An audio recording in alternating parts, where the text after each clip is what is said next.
وقل رب أعوذ بك من همزات الشياطين وأعوذ بك رب أن يحضرون. أعوذ بالله من الشيطان الرجيم. الحمد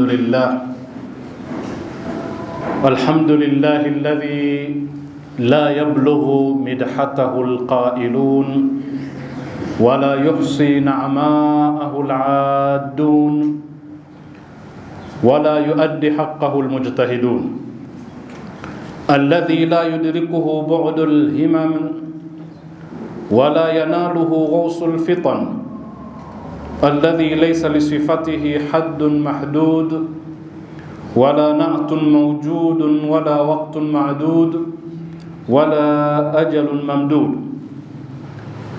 ثم الصلاة والسلام على أشرف الأنبياء والمرسلين محمد وعلى آله الطيبين الطاهرين وأصحابه الغر الميامين، وبعد.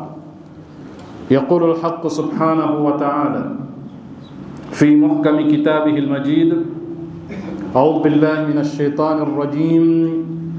وإذ قال ربك للملائكة إني جاعل في الأرض خليفة قالوا أتجعل فيها من يفسد فيها ويسفك الدماء ونحن نسبح بحمدك ونقدس لك قال إني أعلم ما لا تعلمون.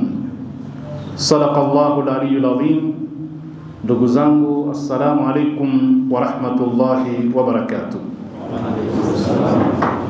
Leo tunaendelea pale tulipokomea katika darasa yetu iliyopita, katika kueleza kwa nini tujifunze na tuzungumze kuhusu ilmu. Tumesema sababu namba moja ni kwamba heshima ya mwanadamu na utukufu wake unatokana na ilmu alopewa na Mwenyezi Mungu Subhanahu wa Ta'ala.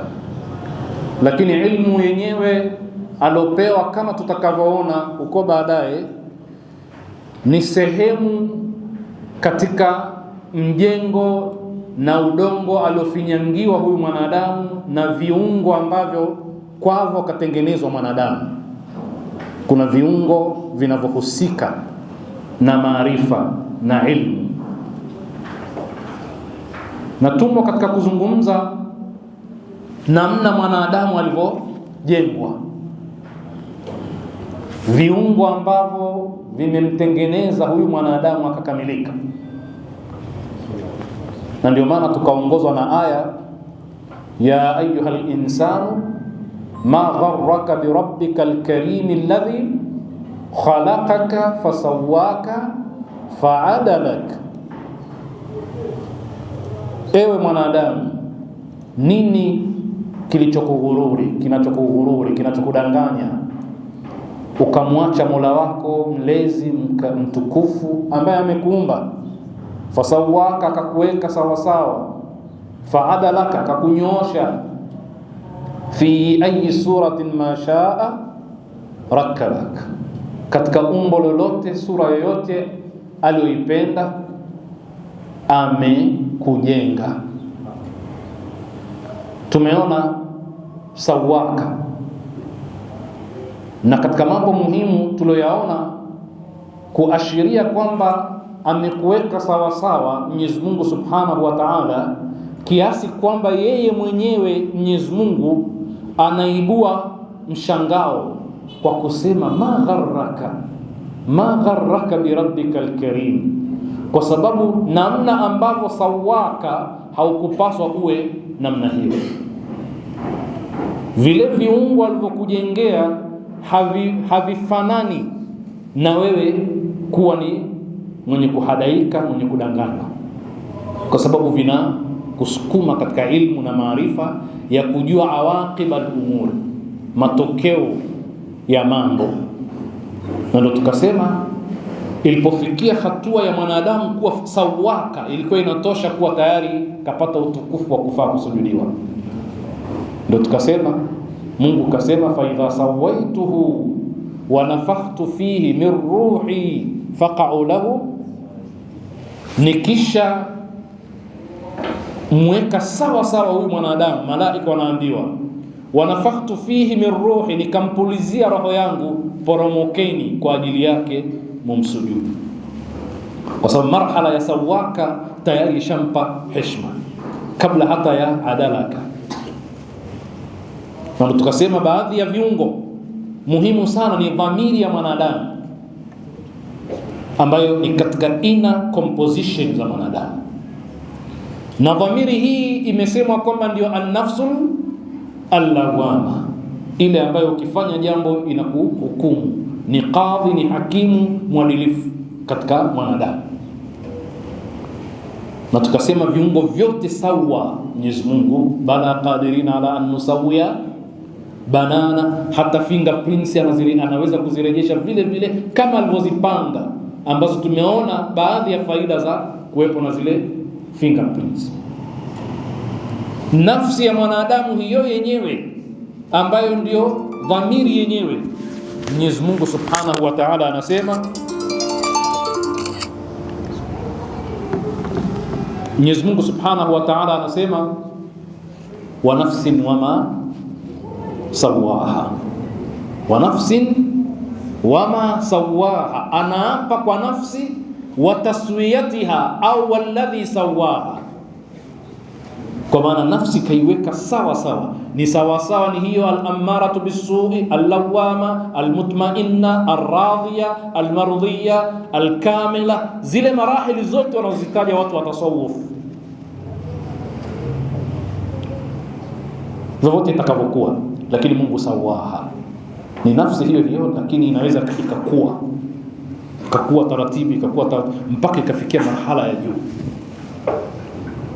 Sasa hapa ndipo tulipoweka kituo katika mazungumzo yetu ya jana. Ya ayyuhal insan ma gharraka bi rabbikal karim. Tumesema kwa nini iwe bi rabbi, kwa nini iwe al-karimi? Kwa sababu laqad karramna bani adam alladhi 'allama bil qalam. Huyu Mwenyezi Mungu alifundisha kwa kalamu, amemfundisha mwanadamu asiyojua. Mungu anasema iqra wa rabbukal akram bi rabbikal karim wa laqad karramna bani adam alladhi khalaqaka fasawwaka fa'adalaka. Tumesema adalaka inatosha, tukisema maana yake akakunyoosha, kwa sababu hili neno linatokana na adlu, na i'tidali katika maana ya kilugha ni kitu kuwa sawa sawa, hakijapinda, kimenyooka. Na hili neno pia ukisoma Qur'ani na dhana ya adli ni maudhui tosha ambayo tukiyaingia tutatoka katika maudhui yetu, lakini tumesema tu kakunyoosha. Sasa nini tofauti ya sawaka na adalaka? Hapa nataka tusikilizane vizuri. Kuna tofauti ambazo zimetajwa na mufassirin, baadhi ya tofauti. Ukisema sawaka, kaweka kila kiungo sawa sawa vile inavyotakiwa, lakini inahusu kiungo chenyewe kama kilivyokuwa, haizungumzii uhusiano wa kiungo kimoja na kingine. Nataka tuelewane vizuri. Hivi ukizungumza uadilifu, unaweza kuzungumza uadilifu nje ya kitu, yani ndani ya kitu kimoja? Haiwezekani, lazima pawepo na vitu mbalimbali. Ukisema hakuna uadilifu, maana yake kuna mtu labda kapunjwa haki na mwingine kapewa, sio? Kwa hivyo uadilifu hauhusu upande mmoja, unahusu kuwepo kwa vitu mbalimbali. Ndio dhana ya uadilifu inaweza ikazungumzwa. Tuko pamoja? Yani huyu mzazi si mwadilifu kwa wanae, hawezi kuwa si mwadilifu kwa mtoto mmoja. Na kama ni kwa mtoto mmoja hakuna mwingine, kisha akaitwa si mwadilifu, basi ndani ya yule mtoto pamekusudiwa vitu kadha kadha, sio kitu kimoja. Kwa sababu ndani ya kitu kimoja huwezi kuzungumza dhana ya uadilifu. Kwa hivyo uadilifu unahusu ulinganishi wa vitu mbalimbali, ndio dhana ile inaweza ikahusika. Kwa hiyo faadalaka inahusika na viungo mbalimbali ndani ya mwanadamu. Lakini sawaka inahusu kiungo kimoja kimoja peke yake, kama kilivyo kimewekwa sawa sawa, kama tuko pamoja. Kwa lugha nyingine, Mwenyezi Mungu jaala al-kamala fi alaqati baina al-ajzai, ameweka ukamilifu katika uhusiano baina ya viungo vilivyomuunga mwanadamu. Si vina uhusiano? Kuna uadilifu, kwa lugha nyingine kuna mizani. Lakini sawaka amekifanya kiungo peke yake kama kilivyo kuwa kiko sawa sawa, bila kuzingatia uhusiano wake na kiungo kingine. Ndio tofauti ya sawaka na adalaka. Sasa uhusiano huu taban hata katika viungo vya wanyama upo, lakini tofauti kwamba kuna viungo mnyama hana venye kuchochea elimu. Hiyo ndio tofauti. Kuna viungo ambavyo mnyama hana, kwa sababu macho mnyama anayo na wewe unayo, lakini kwako macho yana uhusiano na viungo vingine. Macho yenyewe yamekuwa ni njia ya ilmu, lakini kwa mnyama macho sio njia ya ilmu, na anayo. Tena sio anayo tu, kuna wanaona kwenye kiza, kuna wanaona mbali kuliko wewe, lakini hayajawa ni chimbuko la ilmu kwake. Ja'ala lakum as-sam'a wal absara wal af'ida alam naj'al lahu aynayn wa lisanan. Kwa hivyo hivi vyote mnyama anavyo, lakini hana baadhi ya viungo ambavyo vikijenga uhusiano vitakuwa ni njia ya ilmu. Si wenzetu kuna wanaita common senses Kwa nini iwe hivyo? Kwa sababu kwa mwanadamu ni njia za ilmu, lakini kwa mnyama sio njia ya ilmu. Yeye ataweka kumbukumbu fulani tu, mujarrad wa kumbukumbu. Mwanadamu ataitumia ile mpaka kubuni mambo mengine, kama tutakavyoona huko mbele. Kwa hiyo ni tofauti baina ya sawa na adala au adalak. Na mufassirina wengi wamesema hivi, makusudio mengine ya adalaka ni kule kwamba kila kiungo kimewekwa mahala pake panapostahili. Na haya maneno muktabasun min kalami al-imam amir al-mu'minin alayhi afdalus salatu wassalam. Allahumma salli ala Muhammad wa ali. Pindi imamu aliposema al-adlu yadha'u al-umura mawadhi'aha, kwamba uadilifu unaweka kila kitu na unaweka mambo mahala pake panapostahili. Kwa hiyo wengine wamesema makusudiwa yake ni kwamba kiungo kimewekwa mahala pake pale panapostahili. Lakini kuna maana ya tatu ya ziada iliyosemwa, nayo ni muhimu, kwamba adalaka imekwenda zaidi ya sawaka katika upande wa at-tanasubu ma'al muhiti, yani vile vitu na viungo ambavyo kaungiwa mwanadamu vinakwenda sambamba na mazingira yake na eneo ambalo linavizingira. Kila kiungo cha mwanadamu, hasa vile viungo ambavyo hana mnyama, vinakwenda sambamba na muhit, eneo lake lile linahusika vipi, linahitajia nini, umbile lake likoje, linahitajia nini, kwa nini nafsi iwepo, kwa nini akili iwepo, uhusiano gani wa moyo na akili, na utendaji wa akili kupitia moyo, kama tutakavyoona ule muhit, yani mazingira. Lakini katika upande wa sawaka at-tanasub ma'al a'dha'i, ni uhusiano tu wa kiungo na kiungo. Wengine wamesema hivyo, lakini hauhusishi mazingira ya kile kiungo kilichokwepo. A'ta kulla shay'in khalqahu thumma hada, umbile lake namna linavyofanya kazi, namna lilivyofanana na wajibu wake na kazi yake. Na haya tumeshawahi kuyazungumza sana, kwamba lile umbo linafanana na majukumu yake, linakwenda sambamba na majukumu yake. Magego yanafanya kazi ya kimagego, lakini hivi vyote tunashirikiana na wanyama, lakini anakwenda mwanadamu kuwa na zaidi ya hivyo viungo. Ndio fa alhamaha fujuraha wa taqwaha, ni kiungo ambacho hana nyama. Sasa naona tukomee hapa, lakini fi ayi suratin ma shaa rakabak, umbile lolote atakalolitaka Mwenyezi Mungu atakujenga nalo. Sasa kama kapenda Mwenyezi Mungu kumjenga mwanadamu kwa umbile lenye viungo vingine ambavyo ni muhimu sana katika ilmu, ambavyo mnyama hana. Msampuli tuliotaja ni akili, tumetaja dhamiri na vingine ambavyo maulama wamevitaja. Laqad khalaqna al-insana fi ahsani taqwimi, tumesema ni umbo la nje na la ndani, na la ndani linahusika zaidi kwa sababu thumma radadnahu illa alladhina amanu wa amilus salihati. Ukiona maana aya hii nini? Maana yake ni kwamba huyu ambaye hajafanya amali njema, radadnahu asfala safilin. Kwa hiyo kumbe umbo linahusika, ni la ndani linaloshawishi kutenda amali nzuri, kwa sababu ahsanu taqwimi itaendelea kuwa kwa mwanadamu ikiwa amefanya amali njema. Illa alladhina amanu wa amilu salihati. Maana aya hii ni kwamba alladhina amanu wa amilu salihati wameendelea kubaki fi ahsani taqwim.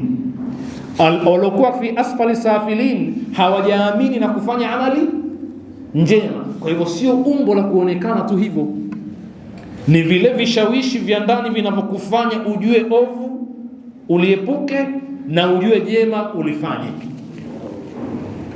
litakufanya uendelee kuwa katika ahsanu taqwim. Usipofanya hivyo, radadnahu asfala safilin, maana yake anta lasta fi ahsani taqwim. Sasa vishawishi gani vinakufanya ufanye amali njema?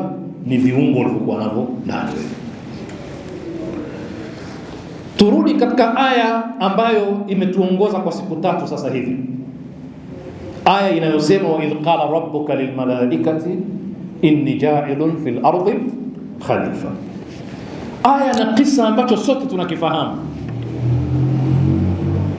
Mwenyezi Mungu anasema, kumbuka pindi aliposema Mola wako mlezi kuwaambia malaika, inni ja'ilun fil ardi khalifa, mimi ni mwenye kufanya, mwenye kuweka katika ardhi hii khalifa, mwakilishi wangu, kiongozi.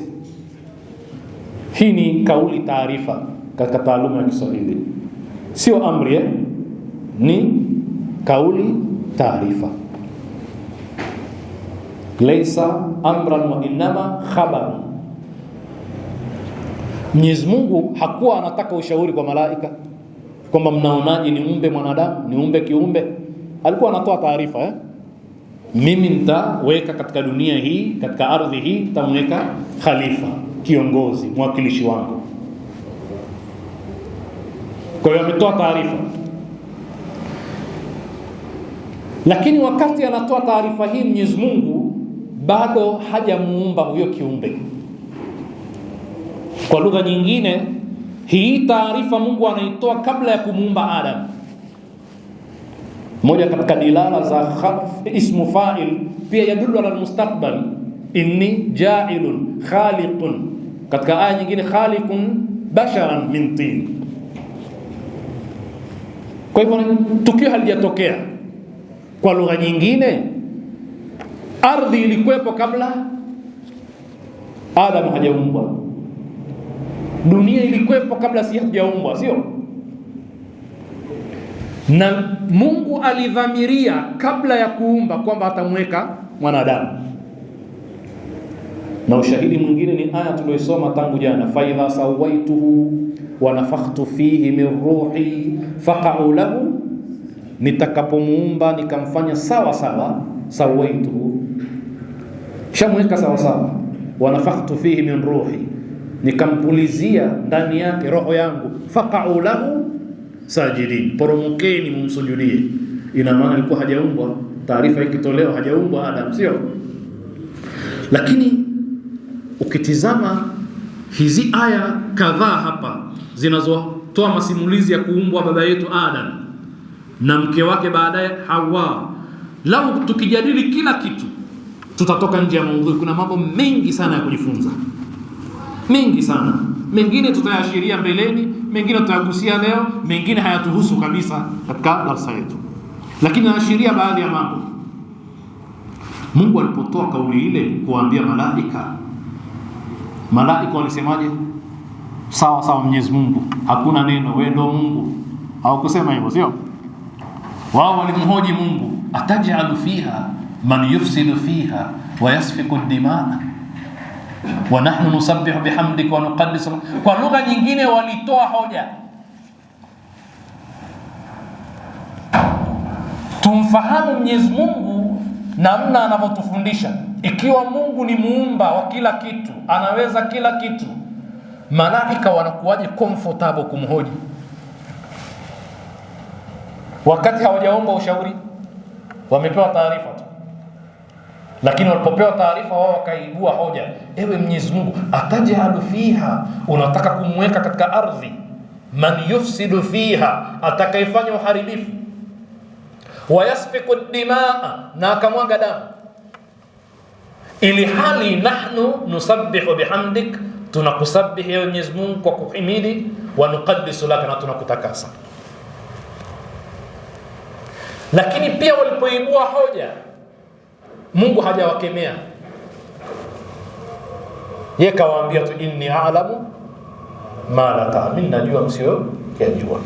Nyie mmeona kwamba hawa kazi yao kubwa itakuwa tasbihi na hamdi na taqdisi, vitu vitatu nusabbih bihamdika wa nuqaddisu laka, vitu vitatu. Nyie mmeona hilo ndio lengo tu. Madhali nyie mnafanya tasbihi na tahmidi, hakuna haja ya kuongeza kiumbe mwingine kufanya kazi hiyo tena. Nyie mnatosha. Ndio Arabu wasema alimta wa arafta shay'in wa ghaba anka ashiya'un, umejua jambo lakini mengi yamekupita huyajui. Kitu gani tunajifunza? Na tumesema kuna mambo mengi ya kujifunza ambayo hayatuhusu moja kwa moja katika darasa yetu. Tunajifunza kwamba kama Mungu subhanahu wa ta'ala anaweza kuwa namna hii mbele ya viumbe vyake, wewe ni nani mbele ya watoto wako? Wewe ni nani mbele ya wanafunzi wako? Kwamba akihoja anamwambia nyamaza, watu wazima wakizungumza usizungumze, na wewe una adabu nini? Hizi ni akhlaqi za Mungu na viumbe vyake tunafundishwa sisi. Wanataka na wao watoe maoni yao bila kuombwa hata. Walikuwa comfortable kiasi gani kumwambia Mungu kiasi hicho? Lakini aliwafanya wawe hivyo nani? Ni Mungu mwenyewe. Haya ni mafunzo makubwa katika malezi yetu tunapokaa na watu, alafu mtu mdogo akatoa hoja zake, akasema na yeye, hata kama maoni yake ni ya kipumbavu, lakini anapewa fursa kiasi gani. Na tutakuja kuona huko mbeleni katika ilmu, kwa sababu hapa Mwenyezi Mungu yuko katika makamu ya kuelimisha malaika na kuwapa taarifa, na hakuwapa kila kitu kilichokuwepo. Yani hakuwaeleza hapo hapo mambo kwa ndani, bali aliwapa taarifa juu juu tu, a'lamu ma la ta'lamun, lakini hakuwapa zile reason moja kwa moja. Sio kama tuko pamoja. Na wakati mwingine mtu hawezi kuelewa mpaka vunjiwe yale mambo ndio aweze kuelewa, sio? Yani ilmu ni kama chakula, unamlisha mtu, na unapomlisha mtu, kila chakula namna kinavyoandaliwa kinategemea na mtu mwenyewe, umri wake na nini. Kama ni mtoto wa miaka 2 au ni mtoto wa mwaka 1 au ni mtoto wa miezi 6 kwa mfano, nataka umpe uji, ni sawa sawa, sio? Lakini ukimpa dona gumu kabisa lile la Kisukuma, vipi anaweza? Kwa hiyo utampa uji, kisha baada ya muda pengine atahitajia kile chakula cha Wairaq, ugali unaitwaje ule, kwante laini kidogo kisha akimaliza kwante pengine ataenda ugali wa Kisukuma. Nataka kusema kwamba kuna marahil vile vile ya kiilmu ambapo hapewi mtu moja kwa moja. Kuna mazingira fulani yakiandaliwa anaweza kuelewa. Mungu hakuambia moja kwa moja, sababu ndio wenyewe watu wa Pwani wanasema kwamba ikiwa mmeingia baharini alafu mwenzenu kazama, somo lolote utakalompa hakuelewi, atakukumbatia kwa nguvu sana kwa sababu wewe ndio ulikuwa karibu yake. Sasa ukimwambia hakuelewi, kinachotakiwa ni nini? Muache mzame pamoja. Akinywa maji atakuachia. Akishakuachia ukimwambia shike tu hapa kidogo, wakati huo anaelewa, sio? Lakini mwanzoni hawezi kukuelewa chochote, sio? Kwa hiyo kila kitu kina wakati wake, kuna mukaddimati zake. Sasa hawa wanamhoji Mungu, atajalu fiha man yufsidu fiha wa yasfiku dima, unataka kumweka katika dunia hii atakayefanya uharibifu, akamwaga damu, nini? Mungu hajakubali hoja yao, sio? Hajaikubali. Lakini mimi nataka kuuliza swali. Kuna vitu nataka tuvitizame. Namba 1, japokuwa Mwenyezi Mungu hajakubaliana na malaika, lakini walichokisema malaika ni kweli si kweli? Swali, ni kweli si kweli? Kwa hiyo ni kweli kwamba huyu kiumbe yufsidu fiha wa yasfiku ad-dima. Kwa hiyo ni kweli, lakini ushahidi ni nini? Yeye Mwenyezi Mungu hajakataa wala hajathibitisha, bali amesema a'lamu ma la, na yajua msiyoyajua. Kwa lugha nyingine, sababu za kumuumba kiumbe huyu nyie mmezitoa, lakini sababu zangu mnazijua. Nyie sababu zenu, wa nahnu nusabbihu bihamdika wa nuqaddisu lak, za kwangu nitakwambieni baadaye. Kwa hiyo Mungu hajawakubalia, lakini statement yao sio kwamba ina makosa. Kwa ushahidi gani? Kwanza, Qur'ani yenyewe inatuthibitishia kwamba maneno ya malaika ni ya kweli. Qur'ani inathibitisha tena mapema lini? Watoto wa Adam wenyewe. Yani mapema kwamba watoto wa Adam wenyewe, mmoja kamua mwingine, kamwaga damu. La in basatta ilayya yadaka litaqtulani ma ana bibasitin yadi ilayka liaqtulaka inni akhafu Allah rabbal alamin. Lakini jamaa pamoja na kuonyeshwa na kupewa mawaidha ndugu yake akamuua. Kwa hiyo Qabili awwalu insanin sanna alqatla, alianzisha mauaji binadamu wa kwanza ni nani? Ni Qabili. Na nyie vijana, ili kumjua Qabili nani, chukua hiyo kafu ya katli, ndo Qabili mwenyewe. Habili ndo yule aliouawa, madhulumu. Kwa hivyo maneno yao yalikuwa sawa sawa na yamethibitishwa mapema sana. Lakini katizameni Firauna, Mungu mwenyewe anasema amefanya nini? Yudhabbihu abnaahum wa yastahi nisaa. Mungu mwenyewe anasema, anasimulia.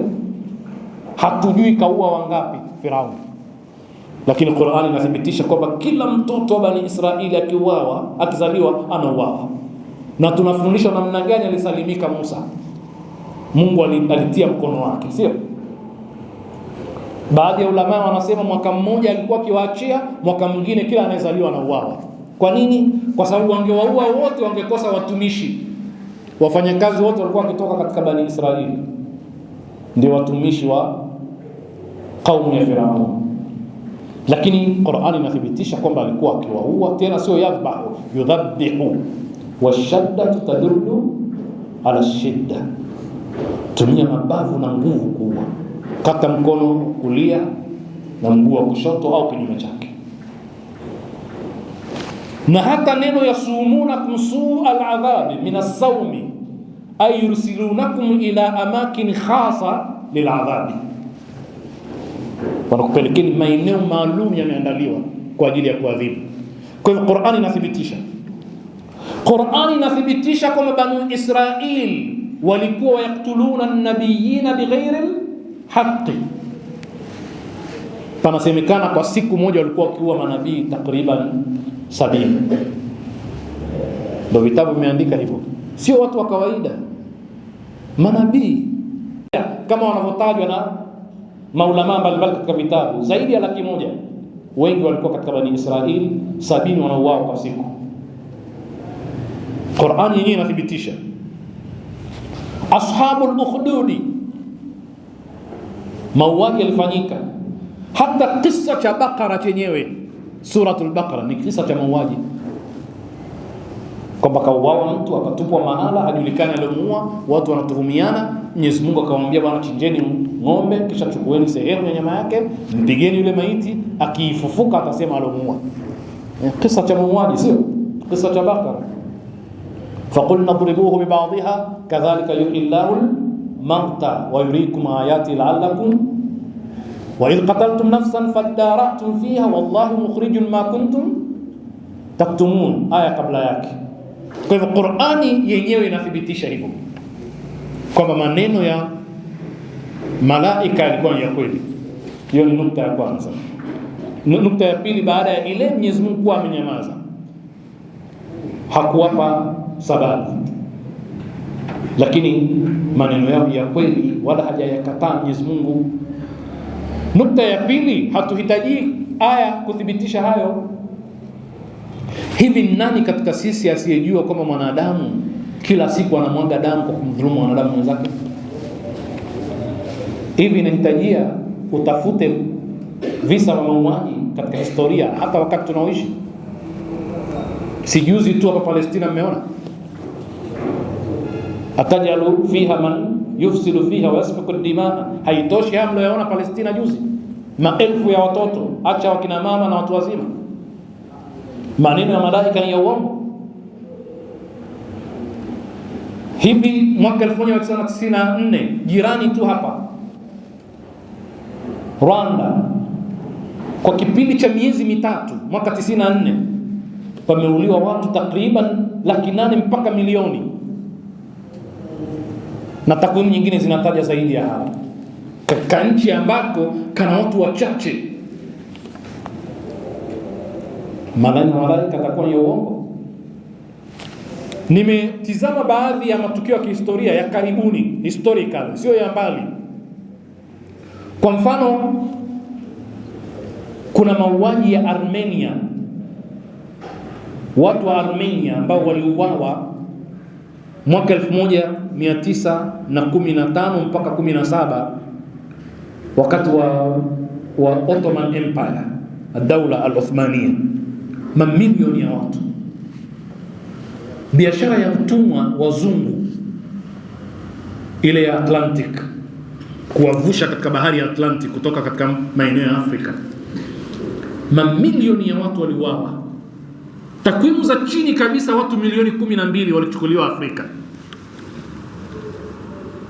na wale ambao walitokea anaugua kidogo, hali yake si nzuri, anatupwa, anauawa. Wale walikuwa wakaidi walienda kuuawa huko huko. Hawa wazungu wanaotuambia kwamba tuwe wastaarabu walifanya haya, wakachukua Waafrika hapa. Waafrika milioni 10 na ni nchi kamili hiyo.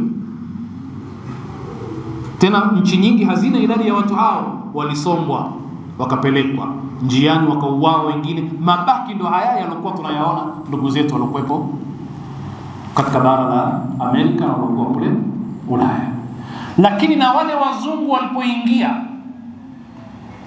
kule Marekani, wakawakuta wenyeji waliowaita Wahindi wekundu, waliwaua kwa mamilioni.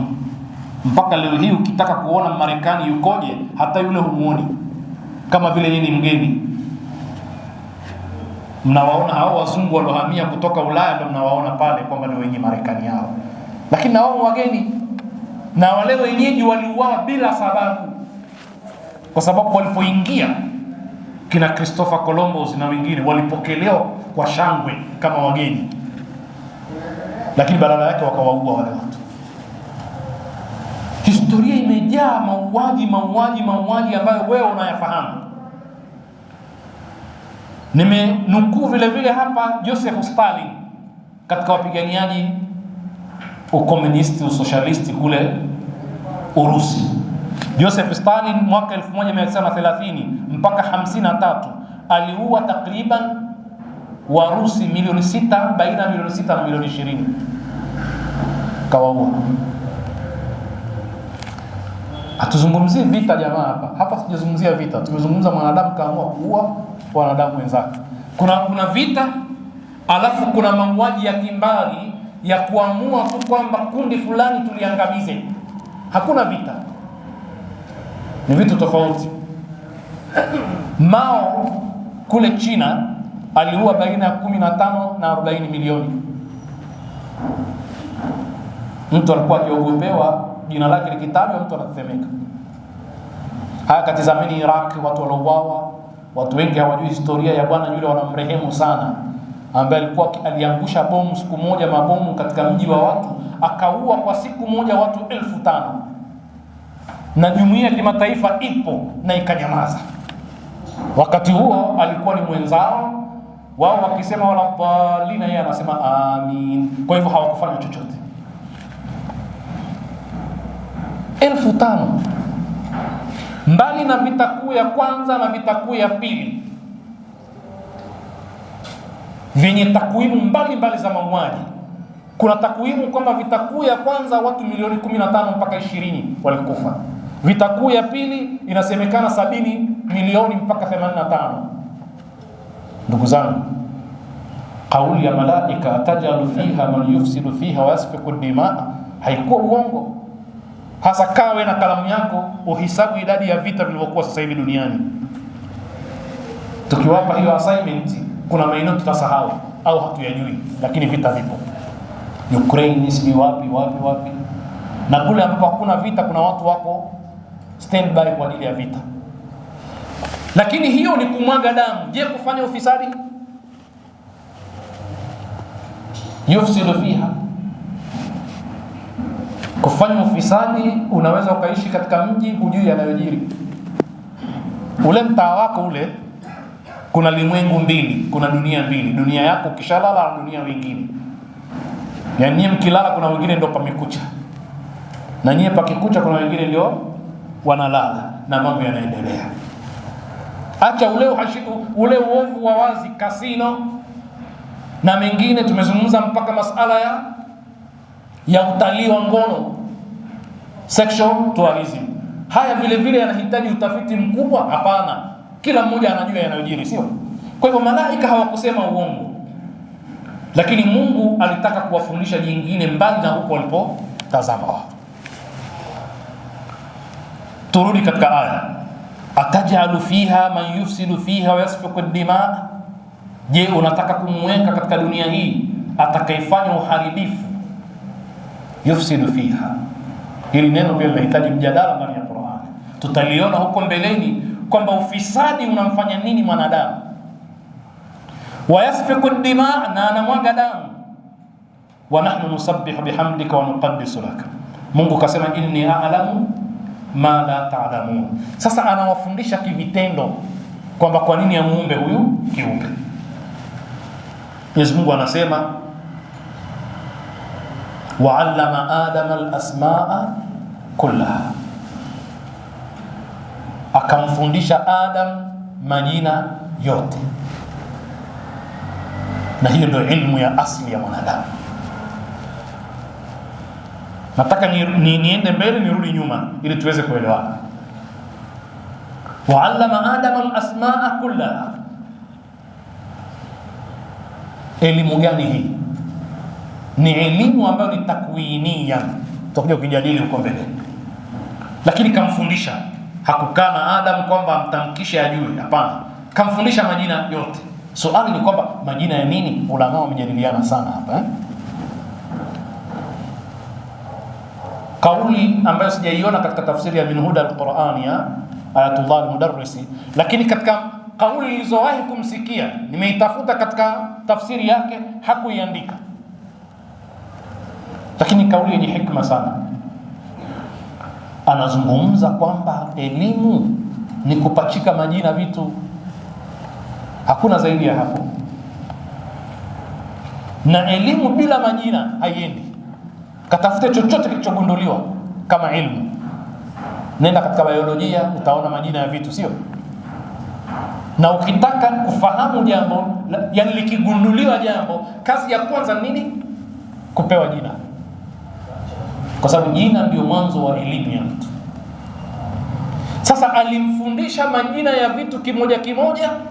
Sikilizeni vizuri hili, maana tutasafiri nalo masafa marefu sana. Alimfundisha majina ya kitu kimoja kimoja, au alimfundisha uwezo wa kubuni majina ya vitu, kwamba ni nyenzo muhimu sana ya ilmu. Maanake hata virusi vipya vikionekana vitapewa jina. Kirusi kinaitwa hivi, kinaitwa hichi, kinaitwa hivi. Kama vile kwamba isipopewa majina tutapotea kiilmu, lazima tupachike majina. Kwa hivyo majina ya vitu vyote akapewa maarifa yake, akawa anavijua. Mwenyezi Mungu anasema faqala thumma aradahum ala almalaika, kisha akawaaridhi. Kuna mjadala mwingine tutataka kuingia, kwa nini iwe aradahum sio aradaha, na kule ilikuwa ni kullaha sio kullahum? Je, ni vitu vyenye akili au ni majina ya vitu vyenye akili au vipi? Mjadala ni mrefu. Hata wengine wameingia kusema kwamba hata kama sio vitu vyenye akili vinafaa kuitwa aradahum, kwa wale vijana wa lugha hapa, kwa sababu Mwenyezi Mungu alipozungumza katika kisa cha Yusuf na Kawakib alisema ra'aituhum li sajidin, Kawakib, lakini akasema ra'aituhum, kama vile kusema nimewaona, lakini kilichokusudiwa nimeviona, yani sayari na vingine. Kwa vijana wa lugha wanaelewa tunachozungumza, lakini ndio nimesema ni mjadala ambao utatutoa nje, sio? Na wengine wamesema kwamba ni majina ya mitume na mawali wa Mwenyezi Mungu na a'immatu ahlul bait, kwa sababu ndio waliokuwa mbele katika ilmu na maarifa. Na hili nalo na riwaya mbalimbali za ahlul bait alayhi salam. Tuko pamoja? Lakini nimesema kwamba sio maeneo ambayo tunataka kwenda. Lakini kaaridhi ile ilmu alompa Adam, kaiaridhi kwa malaika, akawatahini. La, hakuwatahini, ametaka kuwaonyesha kwa nini huyu kiumbe aumbwe. Nyie mnachokifanya mnakiweza, lakini kuna ambacho nyie hamkiwezi, huyu anakiweza. Thumma aradahum ala almalaika, akaaridhi majina ya vile vyote au vile vitu vyote mbele ya malaika, akawaambia hivi, andiuni bi asma'i haulai in kuntum sadiqin, niitieni majina ya vitu hivyo ikiwa nyinyi ni wa kweli katika kauli yenu kwamba huyu hafai kuumbwa, hakuna haja ya kuumbwa. Sasa Mwenyezi Mungu kawajibu kivitendo, sio alikuwa anaweza kuwajibu moja kwa moja, kawaambia inni a'lamu ma la ta'lamun, lakini ili muelewe, kwa sababu mwanadamu tabia yake ni hiyo. Katika tabia ya ilmu na mwanadamu ni kwamba akiambiwa jambo anahitajia ushahidi na vielelezo. Ndio tutakuja kuona hii revelation knowledge wanaijadili vipi, kwamba haina empirical evidences. Ni katika mjadala, sio? Kwa hivyo hata alipoambiwa na alipokuwa anajua Ibrahim kwamba Mwenyezi Mungu kwa ilmu na maarifa yake anahuisha wafu, hakutosheka, sio? Kwa hivyo akataka, wa idh qala Ibrahim, aliposema Ibrahim rabbi arini kaifa, akauliza wala tu'min, qala bala walakin. Hiyo ndo tabia yetu, sio? Lakini anataka kukinai liyatma'inna qalbi, sio? Kwa hiyo Mungu anajua kwa tabia ya viumbe vyake hawajakinai, hawa wanahitaji kivitendo waelewe.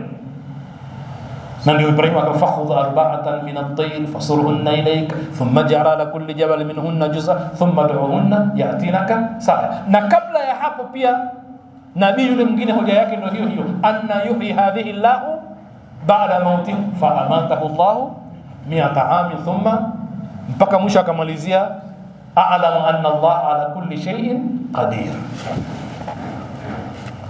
Sasa wale walipoletewa mtihani huo wakasema subhanak, kutakasika kwako, sisi hatujafikia hadi hiyo ya kwamba tupinge hoja yako. Tumezungumza tunayoyajua, la ilma lana, hatuna ilmu illa ma allamtana, ila ulotufundisha. Sasa nakwenda msema nitakwenda mbele nitarudi nyuma. Baada ya wao kusema hivyo ilikuwaje? Mwenyezi Mungu, innaka antal alimul hakim, qala ya adam anbi'uhum bi asma'ihim, ewe Adam sasa waambie majina hivi vitu au majina yao. Falamma anba'ahum bi asma'ihim, alipowapa habari ya majina yao au majina ya vitu hivyo, Mungu sasa akawaelekea, alam aqul lakum, nisikukwambieni inni a'lamu ghaiba as-samawati wal ard, pigeni mstari ghaiba, ninajua yaliyojificha ya mbingu na ya ardhi, wa alam ma tubduna wa ma kuntum, na najua mnayoyadhihirisha na mlokuwa mkiyaficha. Umesema tutakwenda mbele na kurudi nyuma, tukomee hapa. Kilichofuata baada ya hapo nini? Ni amri ya kwamba wamsujudie Adam. Swali, ni kwa nini walimsujudia? Ni kwa nini walimsujudia? Unaweza ukasema kwa sababu Adam ni bora kuliko wao, lakini jibu swali litakuwa kwamba katika nini? Katika ilmu. Kwa hiyo amesujudiwa Adam kwa sababu ya maarifa na ilmu alikuwa nayo, lakini wamekinaishwa malaika kutambua hilo, haikuwa ni amri bila ilmu, wameonyeshwa sababu vile vile. Kwa hivyo ubora wa Adam umetokana na nini? Na ilmu, na ndio maana akasujudiwa. Mwenyezi Mungu Subhanahu wa Ta'ala ametumia maneno matatu: karrama, laqad karramna bani adam, si ndio? Wa faddalnahum ala kathirin mimman khalaqna tafdila, faddala. Vile vile khair, ana khairun minhu, khalaqtani min nar wa khalaqtahu min tin. Zen. Kwa hivyo neno khair, kuwa yeye huyu ana khairi zaidi, ni bora zaidi, ni mtukufu zaidi. Kwa hiyo mwanadamu ni mtukufu zaidi, laqad karramna bani adam, mwanadamu ni ana khairi zaidi kwa sababu ya ilmu, lakini mwanadamu ni bora, faddalnahu ala kathirin mimman khalaqa. Ibilisi alikataa, na yeye amekataa kwa hoja ya kwamba yeye ni bora. Mungu hajakubaliana na hoja yake. Yani hoja aliyojenga Ibilisi ya kwamba kwa nini asisujudu ni kwamba yeye ni bora, lakini vigezo vyake havikuwa ilmu. Vigezo vyake vilikuwa nini? Nani anajua vigezo vyake? Tunafahamu kwa aya ya Qur'an. Mungu anamuuliza, qal ma mana'aka an tasjuda idh amartuk, kitu gani kilichokuzuia kusujudu nilipokuamrisha? Akasema hivi, ana khairun minhu, mimi bora kuliko huyu. Kwa hiyo hoja yake ni kwamba yeye ni bora, na kama ingekuwa mkweli Mwenyezi Mungu angekubali udhuru wake. Tunafahamu sote kwamba Mungu hajakubali udhuru wake. Kwa lugha nyingine, yeye si bora kuliko mwanadamu, ana khairun minhu. Sasa misingi aliyoitumia kupima ubora wake nini? Ametumia msingi wa material ambayo kaumbiwa mwanadamu na material ambayo kaumbiwa yeye. Anasema hivi, khalaqtani min nari, umeniumba mimi kwa moto, wa khalaqtahu min tinin, na yeye umemuumba kwa udongo. Kwake yeye moto ni bora kuliko udongo. Material yalotumika kumuumba huyu ni haya, na yaloniumba mimi ni haya.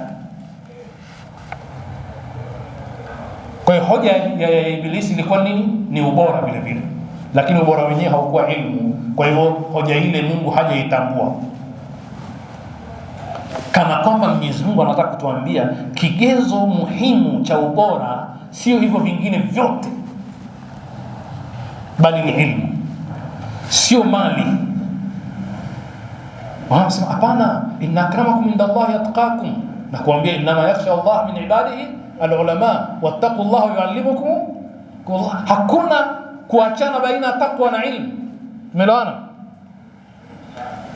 Kwa hivyo suala ni kwamba Mungu kakataa vigezo vingine vyote, akathibitisha kigezo cha ilmu, inma yakhsha Allah min ibadihi alulama wattaqullaha wa yuallimukum Allah azza wa jalla. Hal yastawi alladhina ya'lamuna walladhina la ya'lamun? Hawawezi kulingana. Hichi ni kigezo cha juu kuliko vigezo vingine. Kwa hiyo maneno ya Ibilisi, ana khairun min, ikiwa yatatoka kwa mwanadamu mwingine kujipima na mwenye ilmu, kuonyesha ubora wake, ni nakala, ni nuskha ya maneno ya Ibilisi, kwa sababu ilmu ndio kigezo na kipimo. Ana khairun min, khalaqtani min nari wa khalaqtahu min tin. Hoja nyingine, wa idh qulna lil malaikati isjudu li adama fasajadu illa iblisa qala, asema asjudu liman khalaqta tinan. Vipi Mwenyezi Mungu mimi nimsujudie ulomuumba kwa udongo? Sasa hapa ndipo tutakapokomea katika mazungumzo yetu ya leo, kwa matarajio kwamba tutaanzia hapa katika darasa yetu ijayo, ili kuona kwa nini, mbali na hii sababu, ni vichocheo gani vilivyomsukuma yeye kukataa kumsujudia Adam. Lakini tumo katika msingi ule wa kuthibitisha kwamba ubora wa mwanadamu unatokana na ilmu alopewa na Mwenyezi Mungu Subhanahu wa Ta'ala. Nas'alullah al-auna wa at-tawfiq lima yuhibbu wa yardah, innahu waliyyu at-tawfiq wa bihi nasta'in, walhamdulillahi rabbil alamin.